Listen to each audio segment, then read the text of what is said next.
2025년 1월 살인적인 한파가 서울을 뒤덮었습니다. 기온은 영하 15도까지 떨어졌어요. 하늘도 잔인했습니다. 구름은 두껍고 바람은 칼처럼 예리했죠. 이지은은 남대문 시장 뒤편 낡은 아파트 현관 계단에 앉아 있었습니다. 겨우 9살 먹은 어린 소녀였어요. 엄마, 언제 와? 지은이는 자신의 팔을 감싸고 있었습니다. 얇은 내복과 나팔바지뿐이었어요.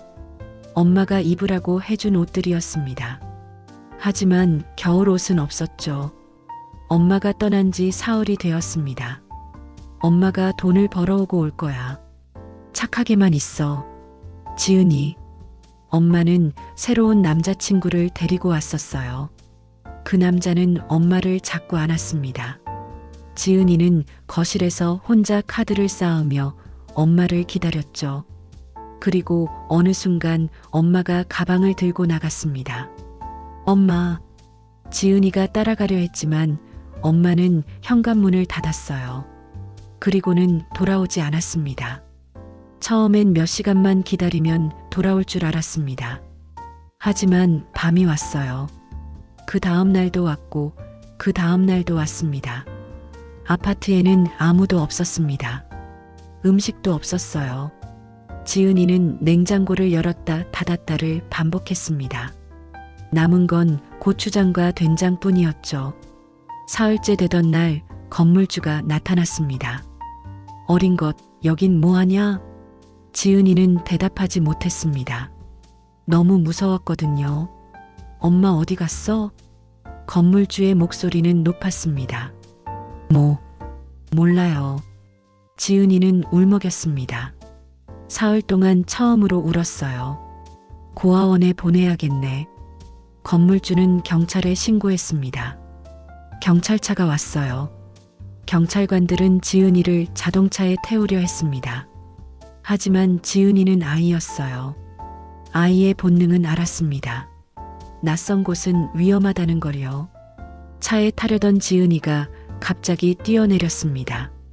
아빠, 아빠. 지은이는 외쳤어요. 아버지를 본 적도 없지만 도움이 될 것 같았습니다. 경찰관들이 뒤를 쫓았지만 작은 몸은 빠르게 골목으로 들어갔습니다. 좁은 골목을 이리저리 돌아다니며 경찰을 따돌렸어요. 그렇게 지은이는 거리에 나게 되었습니다. 처음 며칠은 상인들의 음식물을 먹고 살았습니다. 시장의 뒷골목에서 버려진 반찬들, 남은 빵 같은 것들이었죠. 하지만 곧 그것도 없어졌습니다. 겨울이 깊어지면서 상인들도 줄어들었거든요. 밤은 더 추웠습니다. 지은이는 24시간 편의점 계단에서 밤을 새웠어요. 점원은 계속 나갈 수 있지만 지은이는 따뜻한 곳에 있고 싶었습니다. 추위보다는 외로움이 더 견디기 힘들었거든요. 아저씨, 저 그냥 여기 있어도 돼요? 지은이가 물었습니다. 편의점 직원은 눈살을 찌푸렸어요. 하지만 아이를 쫓아내지는 않았습니다. 사흘이 더 지났습니다. 가슴이 텅 빈 기분이었어요. 마치 자신이 존재하지 않는 것처럼요. 엄마, 나한테 뭘 잘못했어? 지은이는 밤하늘을 보며 중얼거렸습니다. 하나님, 저 뭘 잘못했어? 마지막 밤은 서울역 뒤편 골목이었습니다. 지은이는 쓰레기통 옆에 몸을 웅크렸어요. 더 이상 갈 곳이 없었거든요. 추위가 극심했습니다. 손가락도 감각이 없었어요. 발도 마찬가지였죠. 누가 저 있는 사람은 없을까? 지은이의 목소리는 너무 작아서 거의 들리지 않았습니다. 하나님, 저 먹을 걸 주세요. 입술이 파르르 떨렸어요. 너무 추웠습니다. 이대로 여기서 죽겠다는 생각이 들었죠. 따뜻한 곳 주세요. 지은이는 눈을 감았습니다. 꿈을 꾸기로 결심했어요. 꿈속에서라면 따뜻할 것 같았거든요. 그때였습니다. 누군가 손을 내밀었어요. 왜 여긴 이런 데 있니? 이 아이. 할머니의 목소리는 놀람과 걱정으로 가득했습니다. 지은이는 눈을 떴습니다. 한 아주머니가 따뜻한 국물에 밥을 말아 담은 도시락을 내밀고 있었어요. 하얀 머리를 묶은 50대 초반의 할머니였습니다. 이름은 김소영. 이 골목 한 귀퉁이에서 자그마한 국밥집을 운영하는 아주머니였죠. 어디서 왔니? 엄마는? 할머니가 지은이의 옷을 펼쳐봤어요. 아이는 너무 가냘펐습니다. 뼈만 남은 것처럼요. 엄마가. 지은이는 할머니를 바라봤습니다. 낯선 어른이 두려워서 움찔했죠. 하지만 할머니의 눈은 닿았습니다. 그 눈에는 분노도 없었어요. 오직 염려만 있었습니다. 괜찮아. 할머니가 있잖아.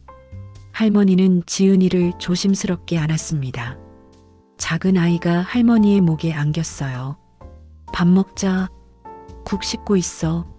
할머니의 고시원은 3평 남짓했습니다. 오래된 난로에서 풍기는 열기와 연탄 냄새, 낡은 요를 깔아둔 방, 벽에는 누군가의 사진이 붙어 있었어요. 젊은 시절의 여자와 아기가 함께 찍은 사진이었습니다. 여자는 아주 예뻤어요. 그리고 아기는 엄마를 보며 웃고 있었죠. 할머니는 지은이에게 새 옷을 입혀줬습니다. 자신의 손녀 것이라고 했어요. 벌써 30년 전에 떠난 손녀의 옷이었습니다. 옷은 조금 컸지만 따뜻했어요. 이 옷 누 옷이에요? 지은이가 물었습니다. 할머니는 옷에 코를 묻혔어요. 옛날 냄새가 났나 봅니다. 할머니 딸 옷이야. 너처럼 예쁜 여자아이를 낳았는데. 할머니가 말을 멈췄어요. 근데 어디 갔어요? 지은이가 다시 물었습니다. 할머니는 벽의 사진을 바라봤어요. 오래도록요. 하늘에 갔단다. 지은이는 할머니 앞에 앉아 국밥을 떨어뜨렸어요. 손떨림이 심했습니다. 사흘 동안 제대로 먹지 못해서였어요. 천천히. 아무도 안 뺏어 먹는다. 할머니가 있잖아. 할머니가 다정하게 말했습니다. 지은이는 할머니 목소리를 듣는 순간 울음을 터뜨렸어요. 누군가 자신을 안심시켜 준 것이 처음이었거든요. 국밥은 세상에서 제일 맛있었습니다. 이틀이 지났어요. 일주일이 지났습니다. 할머니는 경찰에 신고했지만 엄마를 찾을 수 없었습니다. 엄마는 사라진 것이었죠. 아이 보호시설에 보내자는 경찰의 말에 할머니는 고개를 저었습니다. 내가 봐주겠습니다. 할머니는 법원에 특별 감시권을 신청했습니다. 나이 많은 할머니가 어린아이를 돌보겠다니 어려운 일이었어요. 하지만 법원은 할머니의 진심을 인정했습니다. 사회복지사의 추천도 있었으니까요. 지은이는 이제 공식적으로 할머니와 함께 살게 되었습니다. 달이 바뀌었어요. 겨울이 물러나고 봄이 왔습니다. 지은이는 할머니 옆에서 국밥을 담아주는 일을 배웠습니다. 작은 손으로 밥을 덜고 국을 푸고 계란을 얻는 일들이 이제 자연스러워졌죠. 할머니, 이 손님은 매운 거 안 먹어요. 지난주에 순한 거 시켰어. 지은이가 손님의 얼굴을 기억하며 말했습니다. 좋아. 그럼 순한 걸로 해야지. 할머니는 아이의 관찰력에 웃었어요.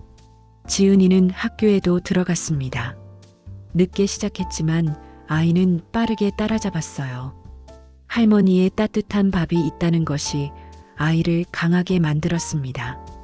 어느 날 지은이는 할머니가 보관하던 낡은 보석함을 열었습니다. 그 속에는 진주 귀걸이 한 쌍이 들어 있었어요.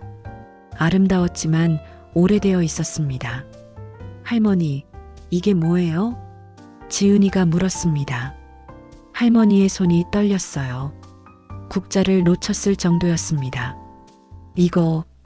이거는. 할머니는 먼 곳을 바라봤습니다. 입술이 파르르 떨렸죠.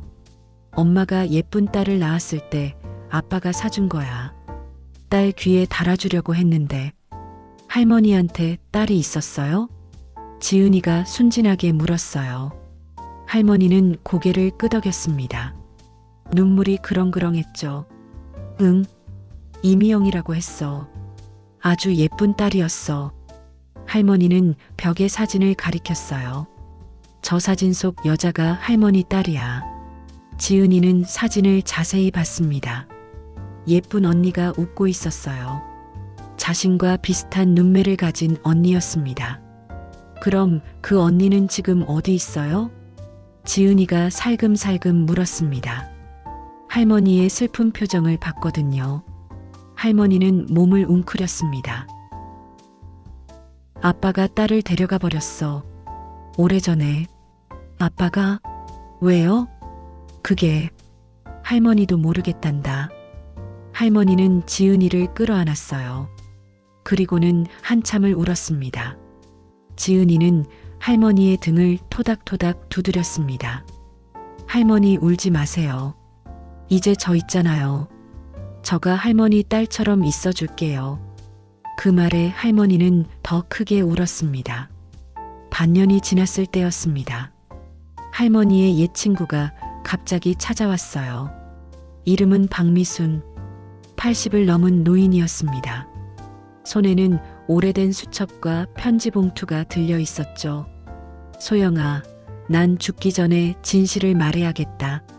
박 아주머니는 떨리는 목소리로 시작했습니다. 지난 30년, 아니, 지난 인생을 거짓으로 살았어. 너한테 미안해. 할머니의 얼굴이 창백해졌어요. 너희 딸 이미영이. 기억하지? 응. 내가 어떻게 잊을 수가 있겠냐. 매일 꿈에서 본단 말이야. 할머니의 목이 메었습니다. 박 아주머니는 낡은 수첩을 펼쳤어요. 30년 전 일기였습니다. 나 그때 간호사였어. 응급실에 있었거든. 너희 딸이 들어왔을 때 박 아주머니의 손이 떨렸어요. 그건 교통사고가 아니었어. 살인이었어. 할머니는 의자에서 떨어지듯 앉았습니다. 살인? 응. 최재환이라는 남자가 했어. 대형 건설회사 회장의 아들이야. 박 아주머니가 계속했습니다. 30년 동안 자신의 가슴 속에 묻어둔 진실을 토해내듯이요. 너희 딸이 그놈한테 임신 사실을 알렸을 때 그 남자는 자동차 브레이크를 조종해서 거의 낭떠러지로 떨어뜨렸어. 할머니는 비명을 질렀어요. 그리고 박 아주머니가 가장 중요한 부분을 말했습니다. 너희 딸이 낳은 아기가 있었어. 딸이 죽기 직전에 나한테 맡겼던 아기가. 할머니는 움직일 수 없었어요. 여자아이였어. 그 남자의 협박 때문에 나는 아기를 위탁센터에 맡겼어. 가짜 이름으로. 박 아주머니는 지은이를 바라봤어요. 지은이가 정확히 몇 살인데? 9. 이번에 9살 되는데. 박 아주머니가 눈을 감았습니다. 그 아기가 지은이와 딱 맞아. 할머니는 지은이를 돌아봤습니다. 지은이는 거실에서 그림을 그리고 있었어요. 엄마의 얼굴을 따라 그린 모양이었죠. 스스로도 모르면서요. 할머니의 가슴이 철렁 내려앉았습니다. 지은아, 넌 누구 아이야? 할머니는 박 아주머니의 말을 몇 번이나 반복해서 들었습니다. 그리고 몰래 지은이의 DNA 검사를 받게 했습니다. 병원에서 받은 결과지를 떨리는 손으로 펼쳤어요. 친자관계 확률 99.99%. 지은이는 분명 자신의 딸 이미영의 아이였습니다. 하지만 그것은 한 가지만을 의미했죠. 그 아이의 아버지는 최재환이었다는 것. 그리고 최재환은 자신의 딸을 살해했다는 것. 할머니는 병원 복도에서 1시간을 울었습니다. 할머니는 경찰에 갔습니다. 박 아주머니와 함께요. 경찰은 30년 전의 사건을 다시 파기로 결정했습니다. 당시 자동차 정비 기록을 찾았어요. 최재환의 비서가 차량을 정비 중심소에 가져갔는데 브레이크 오일이 손상된 흔적이 있었습니다. 목격자도 있었습니다. 당시 도로 주변에서 일하던 노동자가 최재환의 검은색 세단이 고속도로에서 나타났다가 사라졌다는 것을 기억하고 있었어요. 가장 중요한 것은 박 아주머니의 진술이었습니다.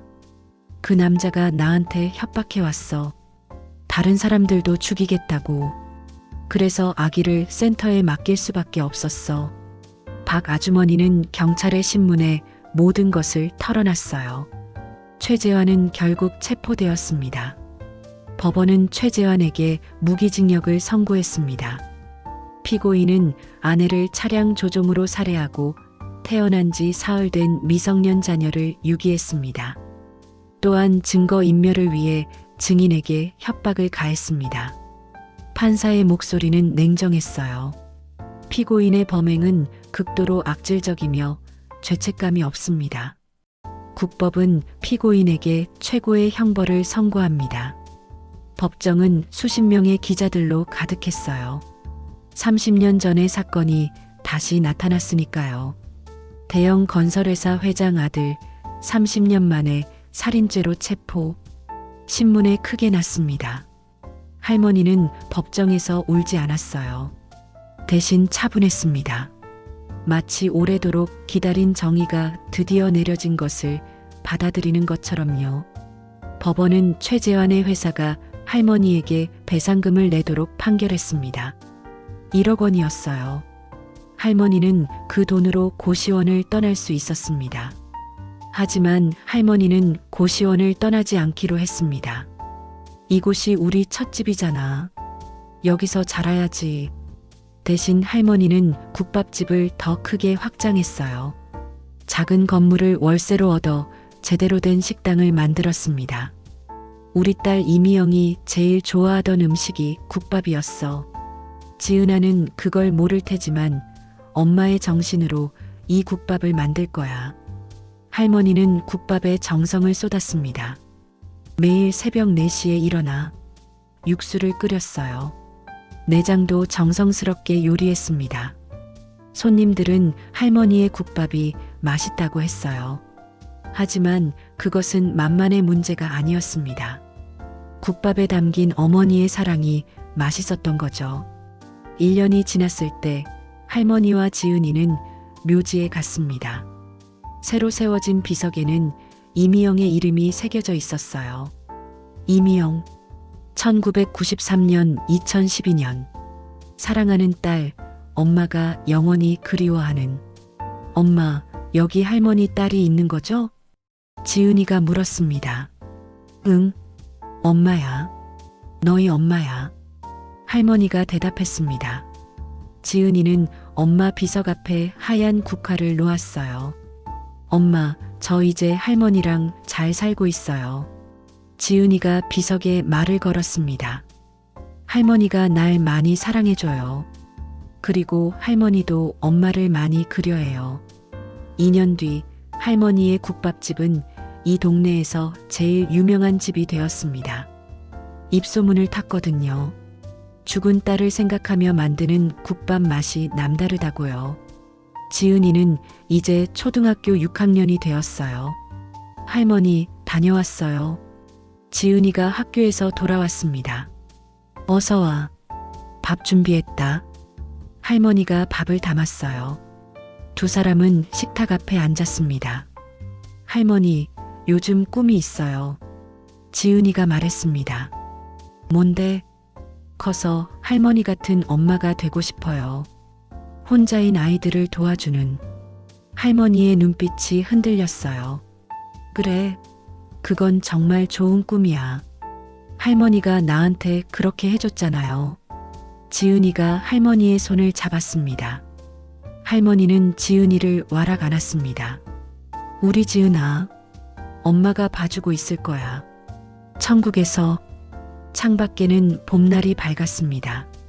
겨울에 버려졌던 작은 손이 이제는 할머니의 손을 꼭 쥐고 있었습니다.